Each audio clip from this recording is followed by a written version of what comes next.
வெளிப்படுத்தல் புஸ்தகம் 3வது அதிகாரம் 1வது வசனத்துல சர்தை சபையை குறித்து பார்க்குறோம். இந்த சர்தை சபையை குறித்து பார்க்கும்போது இது செத்த சபை அப்படின்னு சொல்லிட்டு இயேசு சொல்லியிருக்கார்.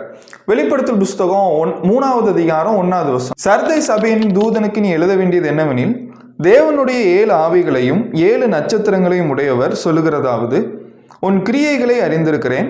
கவனிங்க, நீ உயிர் உள்ளவன் என்று பெயர் கொண்டிருந்தும் செத்தவனா இருக்கிறார். இந்த சர்தை சபையை குறித்து இயேசு சொல்லும் போது, நீ உயிர் உள்ளவன் அப்படின்னு பேர் பெற்றிருக்கிற, ஆனா நீ செத்தவனா இருக்கிற. நீங்க ஒரு போன் வாங்குறீங்கன்னு வச்சுக்கோங்க, அந்த போன் வந்து பார்க்கறதுக்கு அழகா இருக்கு, அதனுடைய டிசைன் அழகா இருக்கு, அதனுடைய தோற்றமும் அழகா இருக்கு, அதனுடைய கலர் அழகா இருக்கு, அந்த போன் அழகா ஸ்லிம்மா இருக்கு. டேபிளை வச்சு பார்க்கும்போது அதனுடைய ஸ்கிரீன் பளபளப்பா இருக்குது.